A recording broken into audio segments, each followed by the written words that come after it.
Humanities, Episode 14, The Enlightenment.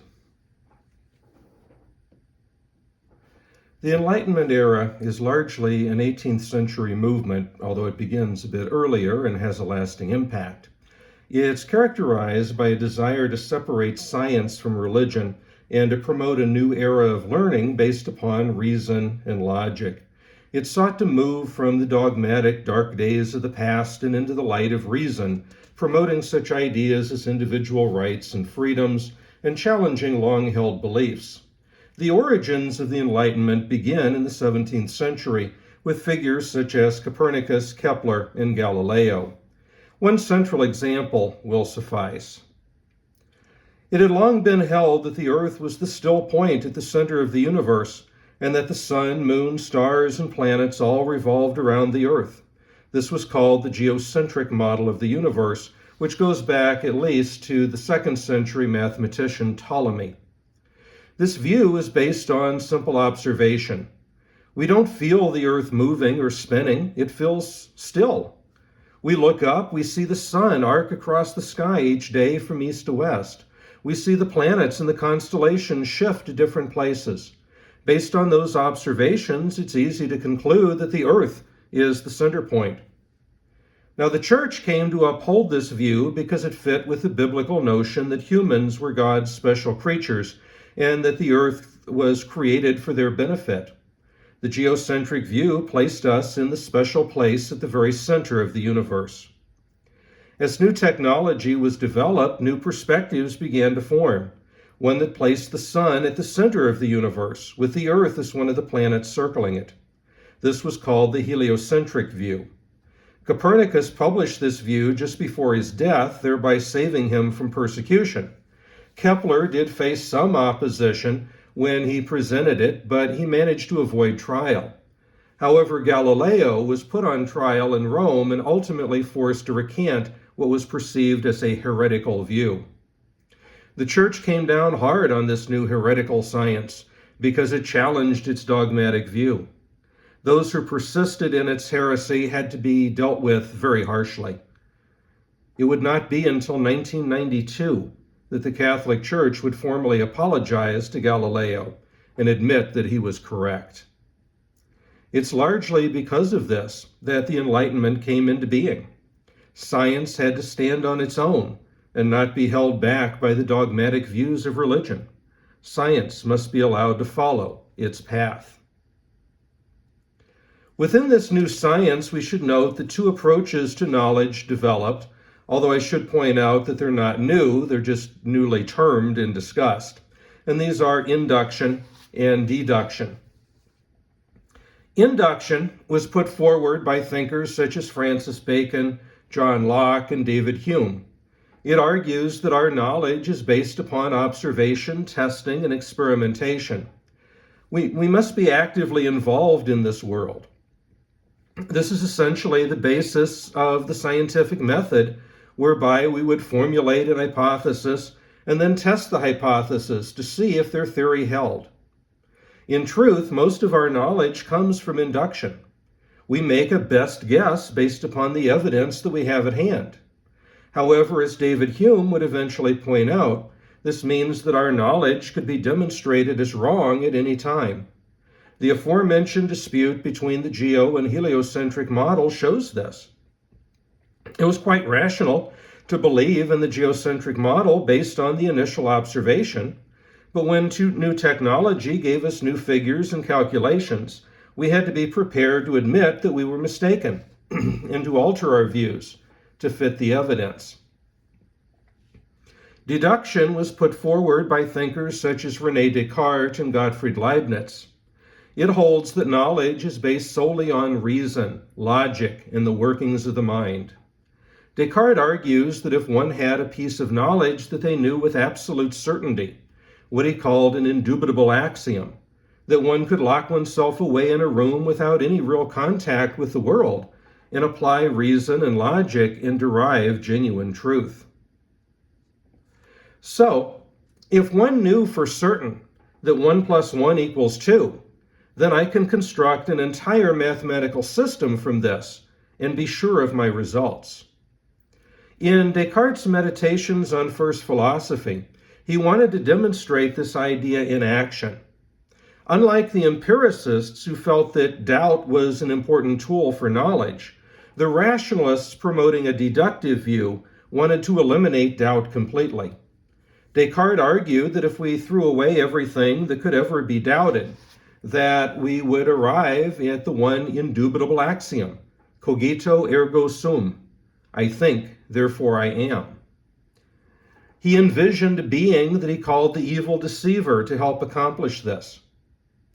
So let's imagine that there's a being who is equal to God in power, but completely malevolent. His whole purpose in existing is to mislead us.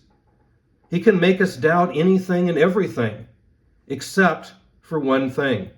He cannot make us doubt our own existence. Because if we didn't exist, then there would be no one to mislead, there would be no one to do the doubting. So I can know with absolute certainty that I exist. Now, once I have that indubitable axiom, I could rebuild my knowledge base from there. This rationalist, empiricist, deductive, inductive argument is largely superficial, though, and later figures such as Sir Isaac Newton and the German philosopher Immanuel Kant will demonstrate that you actually need both views to get a complete world picture. Despite the scientific advancements, it's probably in politics that we find the biggest influence of the Enlightenment. Here we see a challenge to traditionally held beliefs and a call for new reforms and freedoms. So let's return to England, where we last saw the end of the Tudor dynasty and the beginning of the Stuart dynasty with James I. Shortly after his ascension in 1604, the Puritans officially separated from the Church of England at the Hampton Court Conference. Archbishop Laud is going to order the repression of the Puritans, which is causing many of them to flee either to the Netherlands or to the Americas. But those who remained in England sat quietly, and they began to gain strength, and they became a force within Parliament. When James I died and was succeeded by his son Charles I, who we see in the top picture there, in 1625, the largely even-tempered king was replaced by an autocrat. Charles frequently dissolved Parliament and he ruled alone. However, due to serious financial difficulties, Charles was forced to reconvene Parliament in 1640. And once this happened, they refused to relinquish authority or be dissolved. And so this is the beginning of what comes to be known as the Long Parliament, which is going to sit for about 20 years. The Parliament takes control of taxes and judicial authority. It abolishes tribunals and enacted the Militia Bill, which put the army under the Parliament's control rather than that of the king. In 1642, civil war breaks out. Those loyal to King Charles were known as the Royalists or the Cavaliers, and these were made up primarily of Anglicans and Catholics. Those loyal to Parliament and its leader, Oliver Cromwell, which is pictured here, they become known as Roundheads because of the type of helmet that they used, and they were primarily Puritans.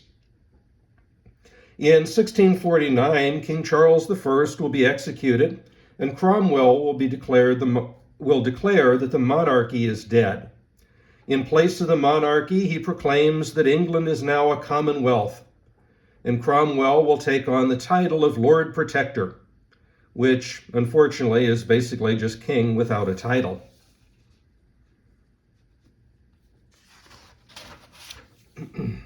Cromwell is going to rule with an iron fist until his death in 1658, and at that point his son becomes Lord Protector. But his son did not have the clout of his father, and as a result the Commonwealth will crumble, and in 1660 the monarchy will be restored with the dead king's son. Charles II is recalled from exile, and he takes the crown, putting an end to this experiment in the Commonwealth.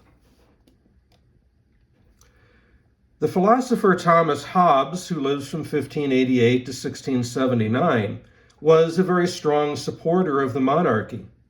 In 1640, when Parliament first began to take over, he wrote a book called Elements of Law, which supported the idea of absolute monarchy.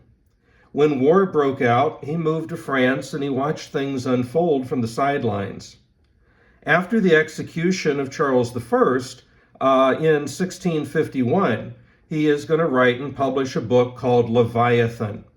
Leviathan is a restatement of his support for absolute monarchy, but it's based on a political view called contractarianism. The argument is that there exists a contract between the king and the people. The people voluntarily give up certain rights in exchange for certain protections. Hobbes argued that unity rather than consent was going to be the basis of government.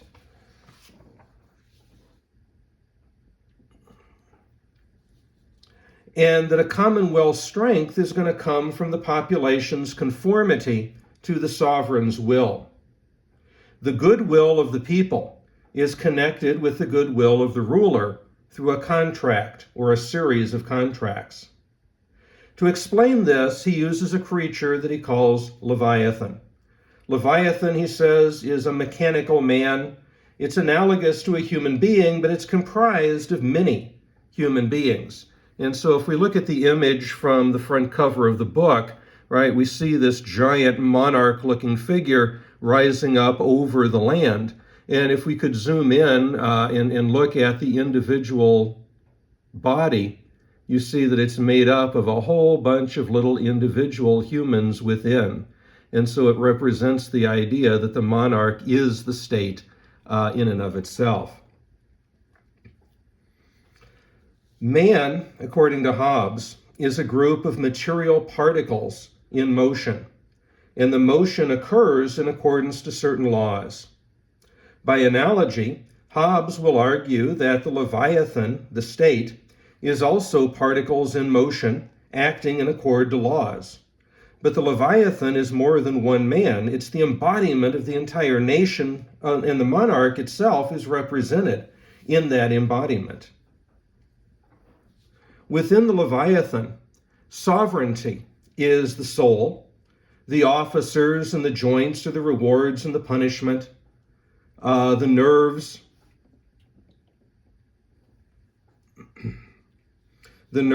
are the rewards and punishment. Wealth is its strength. Safety is its business. Counselors, its memory. Equity and law is its reason and will. Peace is its health. Sedition, its sickness. And civil war, its death. And this is, of course, what Hobbes wanted to avoid, was this civil war that was tearing apart the nation at the time. Now, Hobbes explained that before the creation of civil society, we lived in a state of nature where everyone is equal to everyone else. There are no inferiors or superiors. Everyone had an equal right to everything that they desired. Now, of course, that state of nature would lead to anarchy and chaos. And so, as Hobbes puts it, life in the state of nature is nasty, brutish, and short. In order to overcome this, he says people will enter into civil society, creating a social contract with a sovereign power. But Hobbes points out that this will be the last free act that's ever taken. The individuals will unite themselves into a community and appoint someone to be their superior, their monarch. This monarch then enters into a contract with the community and agrees to protect them. In return, the individual members of the community give up their absolute right to everything, thus ending the warfare that was caused by everyone attempting to fulfill their own desires at the same time. The people now live under laws, civil laws, not natural laws, and these laws regulate their freedoms. But these laws do not apply to the monarch, who is over and above the civil law because he creates the law. The contract states that the original group of subjects, as well as their descendants on down, will obey whatever ruling power the majority may establish. Making this contract is the subject's only political act. To summarize all of this, according to Hobbes, subjects have only the legal rights that are granted to them by the sovereign. The sovereign is the sole legislator and is not subject to the civil law. The sovereign may censor opinion, allocate private property, determine good and evil, lawful and unlawful, and act as judge in these matters. The sovereign alone declares war and makes peace. He chooses officers, administers reward and punishment, decides all moral and religious questions, and determines in what way God is to be worshipped. In other words, the sovereign's power is absolute. When Charles II and later James II came to the throne, they of course applauded this idea. As James II became increasingly autocratic, the time had come to act again. This action would be known as the Glorious Revolution of 1688. But unlike the very bloody Civil War 40 years earlier, this was a largely bloodless revolution of ideology. James II will be peacefully removed from power and replaced by William of Orange, William III, who is the husband of Mary Stuart. And this will begin the dual monarchy of William and Mary, for whom Williamsburg College is named. The Calvinist William was placed on the throne simply by an order of Parliament, and upon taking the throne, he signed the Declaration of Rights, which declared that royalty comes from consent rather than by divine right, and it gave England the right of free government. So this Glorious Revolution is actually a very important turning point, because up until this point, the argument was that God determines the monarch, that it was a matter of divine providence. But now, through the work of people like Hobbes and Locke, who we're going to talk about here in a moment, we realize that no, it is that government comes from the consent of the people, and it puts more power into the hands of the people. It creates a greater sense of protection for the average individual through that simple act.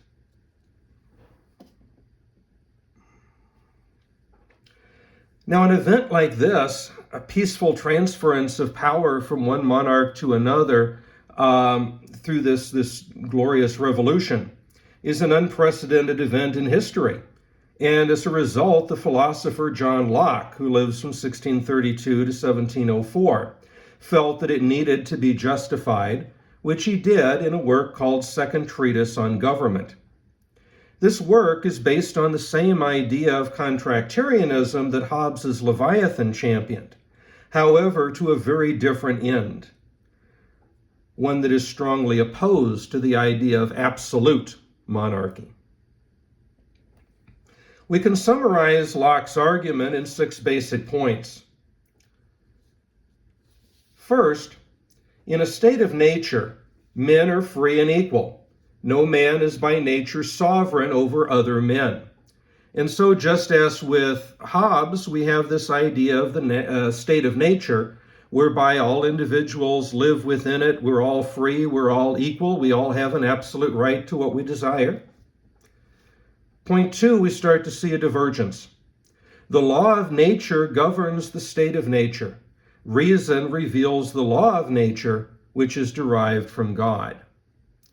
In Hobbes' version of contractarianism, this life in the state of nature was nasty, brutish, and short because it was a war of every man against every other, because you had absolute freedom without any constraint.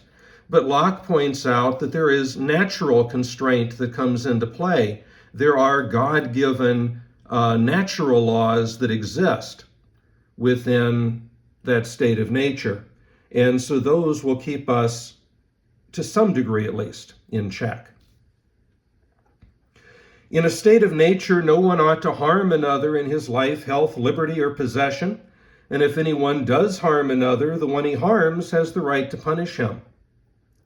So within this state of nature, we're listing several rights that individuals possess.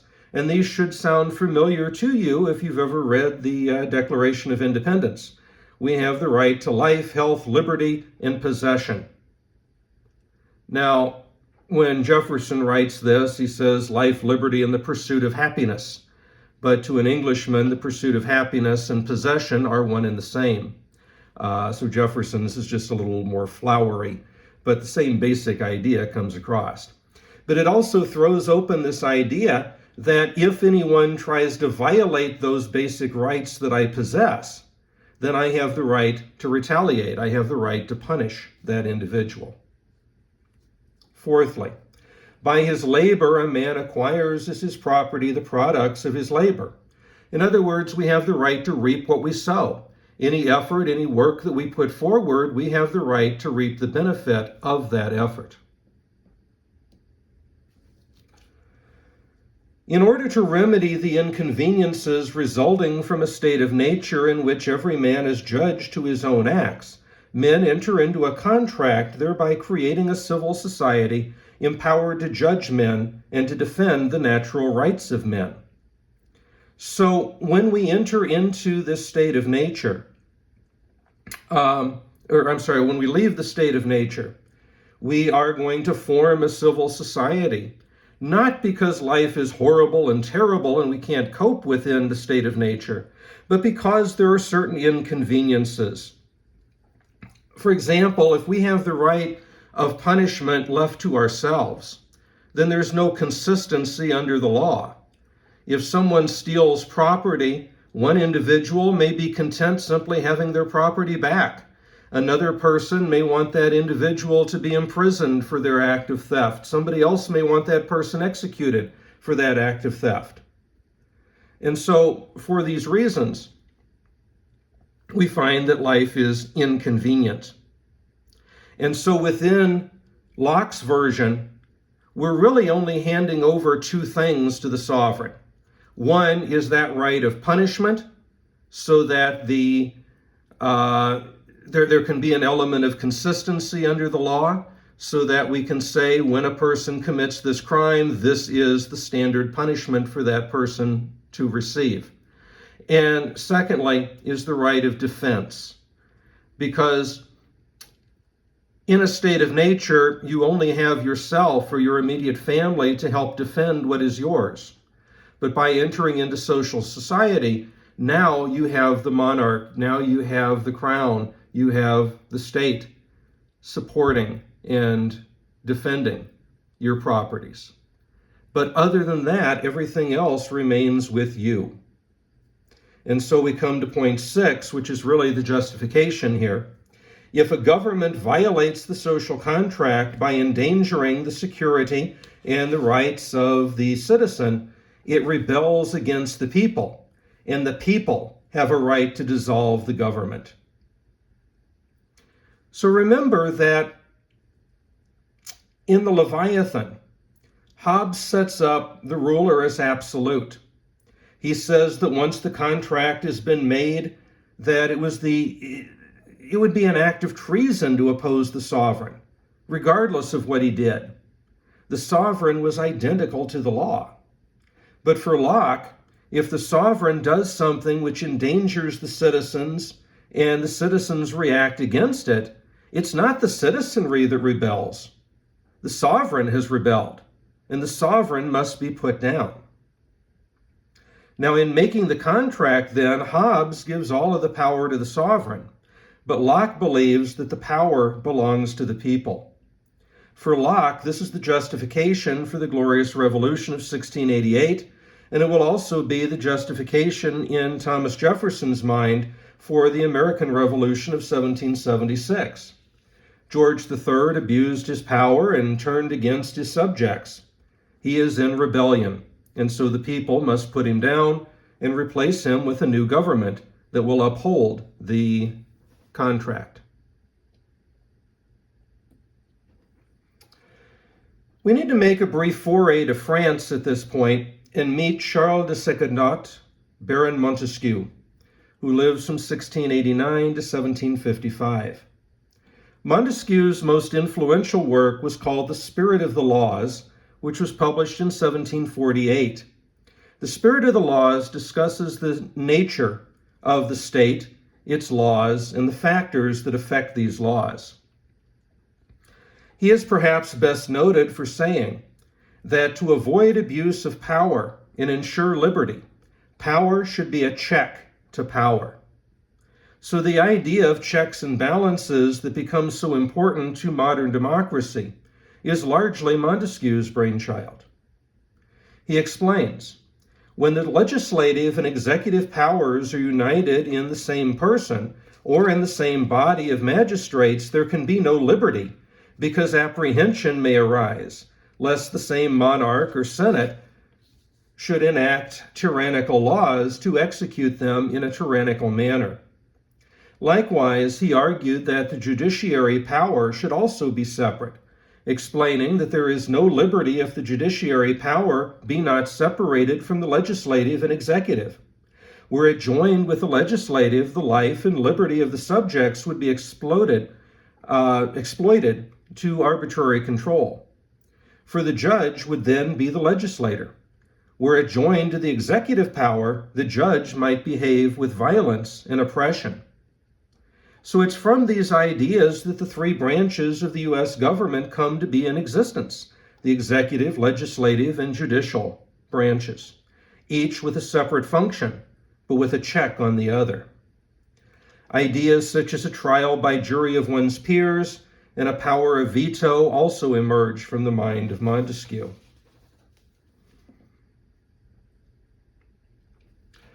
Now, just as England had its royal problems during this time, so too did France. From 1686 to 1714, France under Louis XIV had been in constant war, which had seriously depleted her finances. From 1756 to 1763, France was again at war, the 7 Years' War against England, which France lost. In the peace treaty that ended that war, France lost much of her New World territory in present-day Canada to England. Louis XV came to power and became despotical. He expelled the Jesuits, he suppressed Parliament, he had frequent arbitrary arrests made against his enemies, and once again bankrupted the treasury. Louis XVI made a few vain attempts to try to settle the people, but by this time the country was completely bankrupt and in serious debt on top of that. The commoners were more impoverished than any time in their history, because the aristocracy, in order to keep their lifestyle, taxed and worked the peasantry quite heavily. The philosopher Jean-Jacques Rousseau, 1712 to 1778, saw where this was going, but probably, for the best, didn't live to see it through. The French Revolution began in 1789 with the storming of the Bastille, but in 1792, two followers of Rousseau, Maximilien Robespierre and Jean-Paul Marat, led the people in further revolution. Louis XVI and Marie Antoinette were guillotined, along with those aristocrats who did not flee the country. The First French Republic was declared, but Robespierre and Marat were unable to establish a proper government, since the populace was solely concerned with taking revenge on the aristocrats. Eventually, the unchecked anarchy took the lives of the revolutionaries, the revolution's architects too, and it was only to be quelled by the dictatorship of Napoleon Bonaparte. It's been argued that one of the main reasons for the initial failure of the French Revolution is that while Robespierre and Marat were devoted followers of Rousseau, that they misunderstood him. They made use of his notion of the general will, but failed to take into account his warnings of it. So let's take a brief look at Rousseau's work, The Social Contract, published in 1762. Like Hobbes and Locke, Rousseau also begins with the state of nature, in which man is an isolated creature of innocence. It's only when man becomes social that he becomes wicked. Some good things do occur when men join together in some form of society. The notion of consideration, obligation, sympathy, and so on become apparent. But something very bad also, in Rousseau's opinion, has occurred: the notion of private property. The first man who, after fencing off a piece of land, took it upon himself to say, "This belongs to me," and found people simple-minded enough to believe him, that was the true founder of civil society. So why is private property, which Locke argued so strongly to defend, why is it perceived as so evil?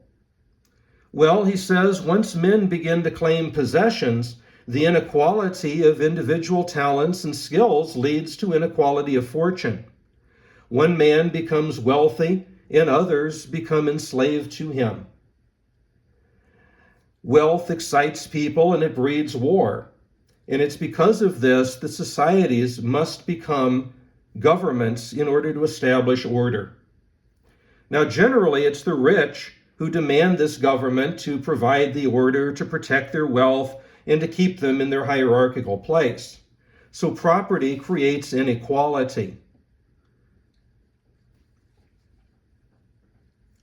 It creates inequality, it creates wealth, it makes the social contract and establish government in order to maintain the inequality. Now, apart from the origin of the problems of the other place, we see Rousseau as differing from early contract theorists is over sovereignty. So we see this issue of property as being unique within Rousseau that isn't there in Hobbes or Locke, because to the English mind, property is really the sole purpose of entering into that society, is to protect what is mine. But Rousseau has a more socialistic-minded social contract, whereby the idea of property is where our problems begin, because it produces those who have and those who have not. And so that becomes a central and important factor for Rousseau. However, this issue of sovereignty is also going to be an important difference between them.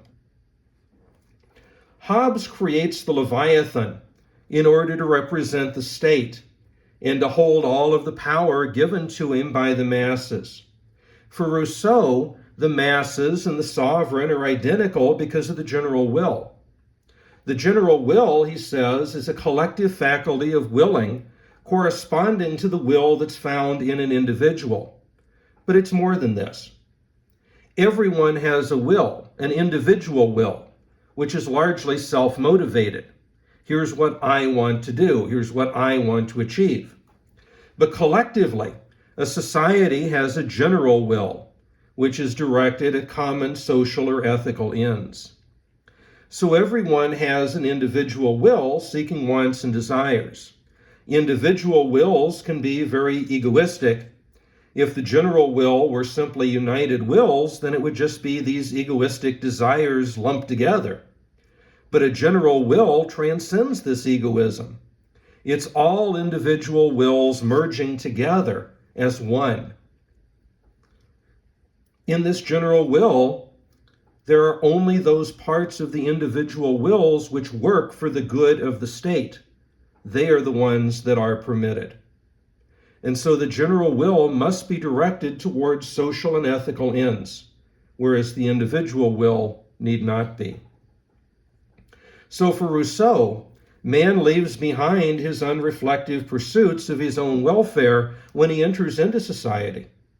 Man then becomes a social creature with a social conscience. And what would otherwise have been a mere collection of individuals with individual goals and wills becomes a collective person with a single general will and a single goal. So to be a real citizen, one must have a genuine concern for the welfare of everyone. In a republic, there's going to be a monarch, a president, a prime minister, and so on. And there will be democratic assemblies, and these will express the will of the whole people. Of course, only majority decision is required. But remember, the general will must be concerned with the good of all. It can't be ill-intentioned. And this, of course, is where the French Revolution is going to fail, because the intention is not there. It is based upon desire to punish those that they saw at fault.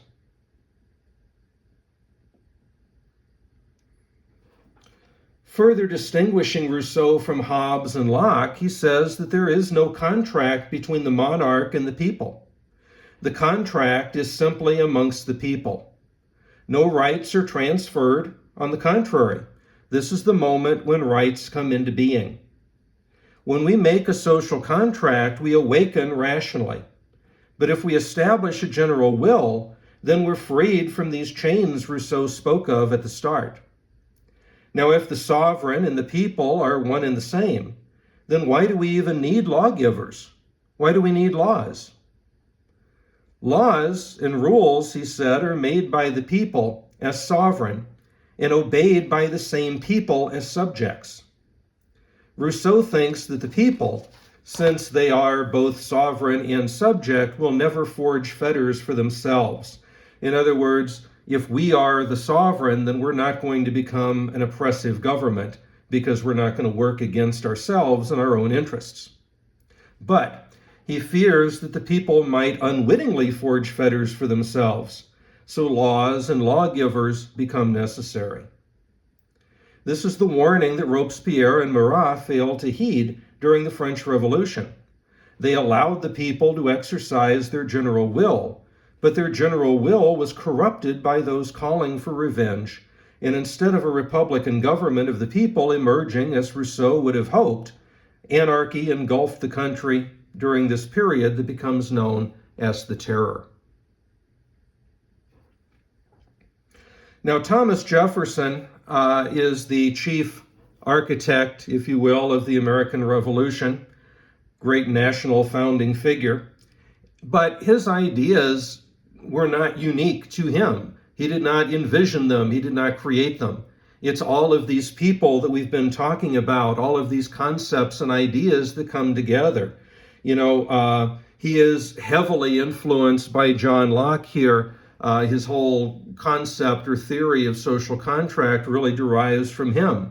But as we saw, there are elements of Montesquieu that are brought into the American founding, and certain aspects of Rousseau that spoke to the more republican nature of Jefferson. But all of this comes together when Jefferson drafts the Declaration of Independence and presents it to the Continental Congress for their signature. And so I think that it's important to recognize that these ideas all sort of coalesce in one way or another, and that the founding of this nation does owe a lot to the intellectual fervor, if you will, of the Enlightenment. Now, this Enlightenment era of new government and human rights will also bring about a movement of liberation for the underrepresented and the oppressed, individuals such as slaves and women. Unfortunately, I don't have time to go into this in the present lecture, but I wanted to make sure that you were aware. There were several slave narratives that were published in the 18th century, the most notable from Olaudah Equino, Venture Smith, and Ukasaw Granisaw. These narratives tell of capture and transport, as well as the life of the slave. And it's because of these narratives, coupled with the Enlightenment talk of human rights, that is going to mark the start of the abolition movement that is going to carry through the 19th century until slavery is officially abolished in 1865. Women were also a minority group whose lot under the laws were often compared to that of the slave. Again, stemming from the Enlightenment talk of human rights, several women began speaking out in print, most notably Mary Wollstonecraft, Mary Astle, and Olympe de Gouges. The first two recognize a lack of education as a defining reason for female suppression, and the belief that to some degree women have played a part in their own suppression by not speaking up earlier. De Gouges actually drafted a document demanding the rights of women based upon the French document Declaration of the Rights of Man. Now, if you would like to know more about figures in women's rights movement, please see the video A Brief History of Feminism, Part 2, as well as Sentiment, Solitude, and Suffrage, which focuses on the 19th century figure of Elizabeth Cady Stanton, Both of those are found on my Moral World YouTube page.